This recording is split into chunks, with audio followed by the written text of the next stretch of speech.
pessoal, sejam bem-vindos ao canal. Eu sou a Gi e hoje nós vamos falar sobre Agnes Grey.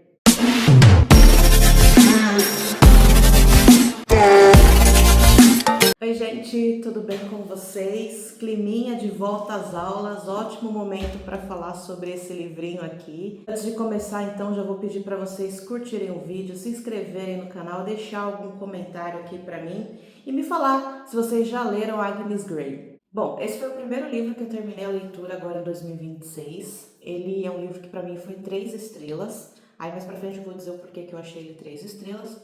Mas isso não significa que ele seja um livro ruim, tá? 3 estrelas para mim é um livro regular. Mas do que fala esse livro? Então aqui a gente vai ter a história da Agnes Grey, contada por ela mesma. Ela é uma jovem e ela passa a contar pra gente a história dela quando ela faz 18 anos. A família dela está passando ali por algumas dificuldades financeiras e ela decide se tornar preceptora.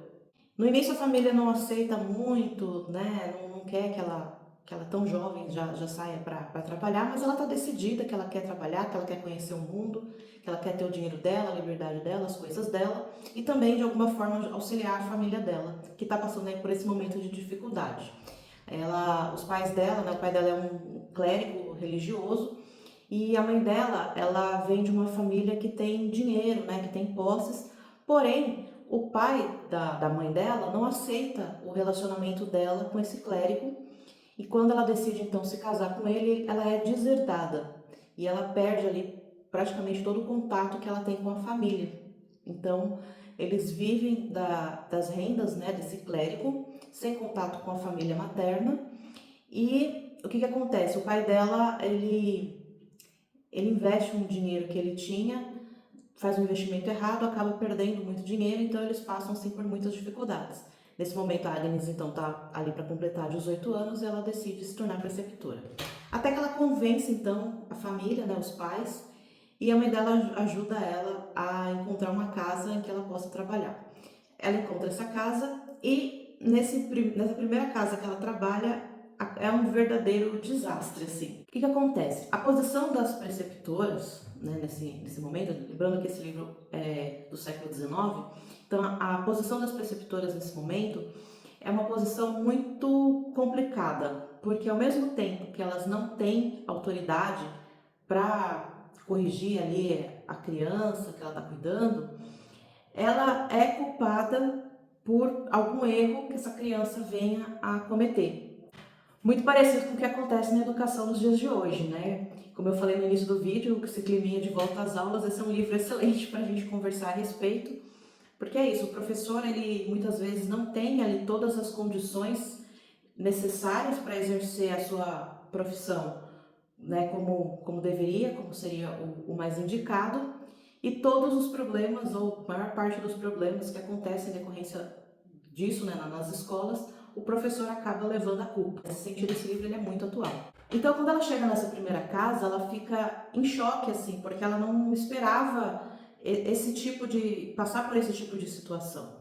Então, por quê? Porque a família dela é uma família que tinha, sim, suas dificuldades financeiras, mas era uma família em que os valores morais da época, os valores sociais, os valores de indivíduo da época eram muito bem estabilizados, ela foi muito bem educada. E quando ela chega nesse ambiente, dessa nova casa, e ela vê toda essa situação que ela encontra, ela fica assustada. Então, para vocês terem uma noção de como era a situação, na página 47 dessa minha edição aqui da Martine Claret, ela diz o seguinte: o jovem senhor Tom, que era o menino, não contente em se recusar a receber ordens, exigia ser tratado como dominador e manifestava a determinação de manter na linha não apenas suas irmãs, mas também sua preceptora, através de solicitações manuais e podais violentas. Ele inventava histórias para a mãe, em que ela sempre acreditava, pois tinha uma fé inabalável na veracidade do que ele dizia. Então, isso aqui é um clássico, Isso aqui é mais atual que o Jornal de Amanhã.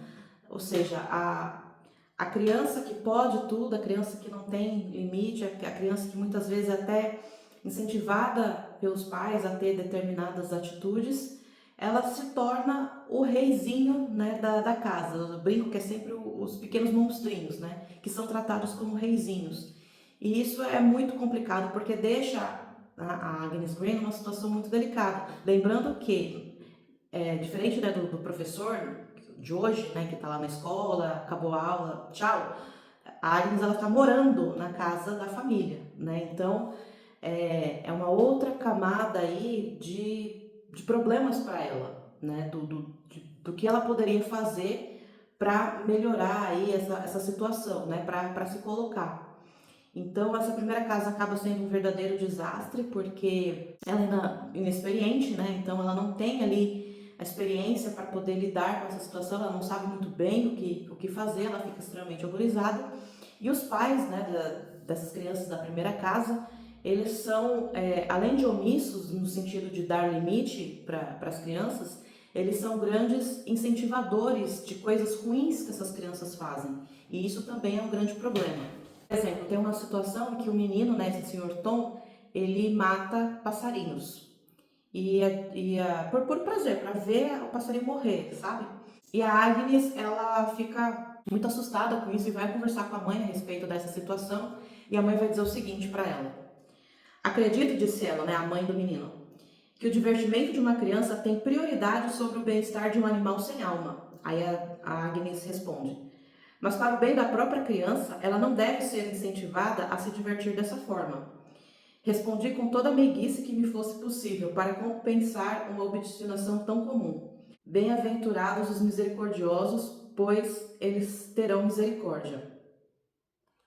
Aí a mãe do menino diz: ó, claro, mas isso se refere à nossa conduta uns com os outros. Então, percebe que ela não consegue ter esse pulo, né, mental de entender que se a criança ela não tem misericórdia, né, se ela não tem apreço, se ela não tem o mínimo respeito com um animal, como que ela vai passar isso para um outro ser humano?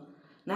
A mãe dessa criança ela não consegue perceber isso. E isso é muito complicado, porque a Agnes, como eu já falei, ela não tem autoridade. Então, se a mãe falou que é um simples divertimento, acaba sendo um simples divertimento. E aí a gente sabe muito bem o que acontece quando essas crianças crescem, depois que essas crianças crescem sendo educadas dessa forma, né?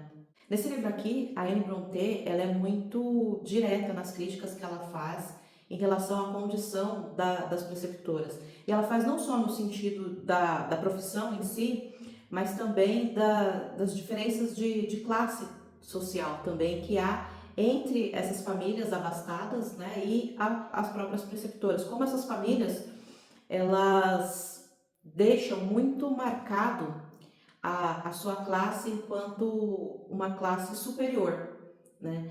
E a gente vê em várias passagens nesse livro esse tipo de colocação aqui na voz da Agnes Grey. Então, por exemplo, na página 118 ela vai dizer assim: pensavam que por serem pobres sem instrução, esses camponeses eram estúpidos e brutos, e na medida em que, como suas superiores, condescendiam em conversar com eles e lhes dar algumas moedas e artigos de vestuário, tinham o direito de se divertir, ainda que a custas dele, ou seja, as meninas ricas, né, dessas famílias, elas iam visitar esses camponeses eles tinham na cabeça delas a obrigação de se sentirem sortudos, né, de ter o poder de conversar com essas pessoas, né, e que elas tinham todo o direito de se divertir a custas deles, né. E aí ela fala mais pra frente: aquelas pessoas deveriam adorá-las como anjos de luz, que se dispunham a atender às suas necessidades e iluminar suas humildes moradias. Então veja como essa questão de classe, né, de você se colocar como superior porque você tem mais dinheiro, porque você tem mais acessos, em relação às pessoas mais simples, às pessoas mais pobres, que não têm os mesmos acessos que você. Então isso também é uma coisa muito marcante aqui nesse livro e que a Anne Brontë deixa de forma muito clara essas críticas. Bom, então depois dessa experiência traumática na primeira casa, ela volta para a casa dela, né? Ela é mandada embora, ela volta para a casa dela. Ela é muito bem recebida pela sua família, ela fica até com certo receio, mas a família dela é uma família com muito amor, né? Muito cuidado, então ela é bem recebida. Depois de um tempo ela decide que ela quer tentar de novo, que ela quer ir para uma outra casa. Ela convence novamente os pais a ir, e nessa segunda casa onde vai passar a maior parte da história. Lá são 4, entre crianças e adolescentes, né? Os 2 meninos logo vão estudar fora e as 2 meninas que ficam com ela na casa. A mais velha está ali com seus 16 anos, né? Então ela já está sendo preparada para ir para a sociedade, né, para buscar um casamento. E a mais nova, se não me engano, tem ali uns 12, 13 anos, e ela é completamente diferente da irmã mais velha, assim, criada mais próxima do pai, dos amigos do pai, então ela gosta de cavalos, ela gosta dessa coisa que pra época não era muito bem vista para uma menina, né? Então isso também acaba sendo uma questão ali com a Agnes Grey, porque ela sempre chega suja em casa, porque enfim, tava lá com os cavalos e tal, e aí a mãe fica nervosa, né? Porque ela não tem muitos modos, ela é mais desbocada, enfim. Mas nem tudo são coisas ruins na vida da Agnes, né? Então, nesse momento que ela está nessa segunda casa, ela conhece outras pessoas, elas têm outras experiências, né? E aí a história vai se caminhar pro final. Obviamente não vou falar para não dar spoilers, né, da história, mas nem tudo são coisas ruins, assim, né? Também acontece muita coisa boa com a Agnes ali nesse momento. E antes de terminar sobre essa parte da história em si, eu queria ler para vocês uma outra parte, assim, bem rapidinho, em que ela fala sobre o mundo do trabalho, que eu achei, assim, que é outra coisa extremamente atual. Vejam só, ela está conversando com a mãe dessas meninas, né? E a mãe das meninas vai dizer isso aqui para ela. Quando queremos decidir quanto aos méritos de uma preceptora, nós naturalmente examinamos as jovens que ela declara ter educado e julgamos de acordo com os resultados.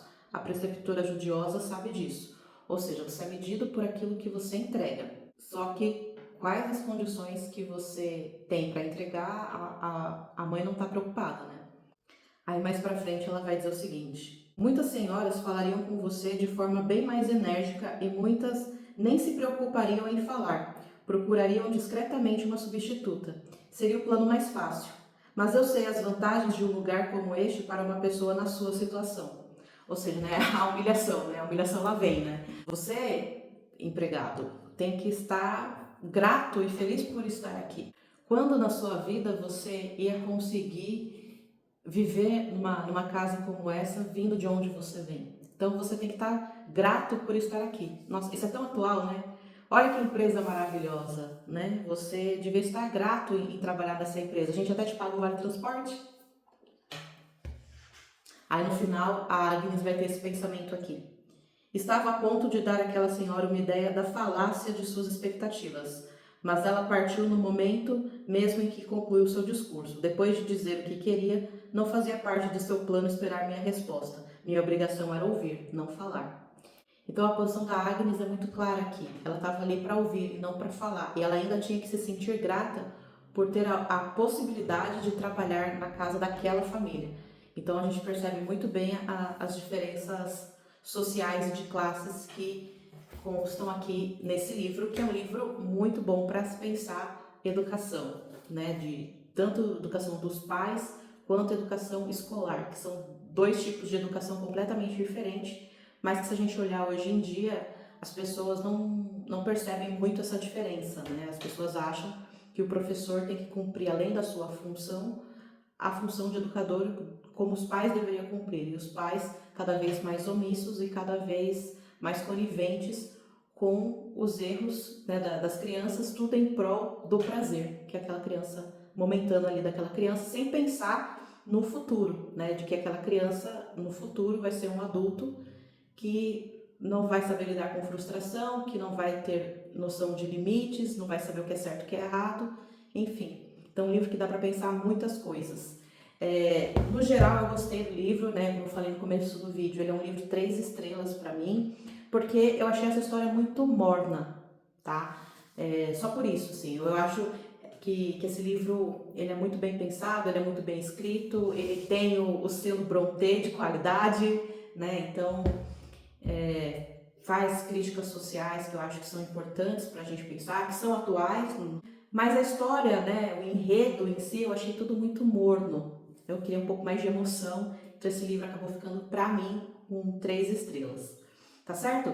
Então é isso, espero que tenham gostado do vídeo. Não se esqueçam de curtir, comentar e se inscrever aqui no canal. Um grande beijo para vocês, ótimas leituras e até mais. Tchau!